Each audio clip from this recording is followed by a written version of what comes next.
വനമാല കെട്ടി വരവേൽക്കാം നമുക്കാ മയിൽപീലി കണ്ണനെ. മന്ധരപർവ്വതം കയ്യിലെടുത്ത് അമ്മാനമാടിയതും മധുരസ്മിതത്തോടുകൂടി മനം കവർന്നതും ആ മയിൽപീലി കണ്ണനല്ലേ.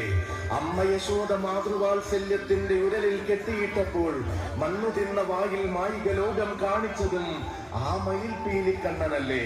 പൂന്താനത്തിന്റെ പൊന്നുണ്ണിയായതും കുറൂരമ്മയുടെ ആരോമലായതും മയിൽപീലി കണ്ണൻ തന്നെ. മയിൽപീലി ചൂടി കണ്ണൻ വരുന്ന നേരത്തിനായി കണ്ണനും ഗോപികമാരും വീഥികൾ അമ്പാടിയാക്കുന്ന ശോഭായാത്രകൾക്കായി ഗ്രാമം തണലൊരുക്കട്ടെ, ബാല്യം സഫലമാകട്ടെ.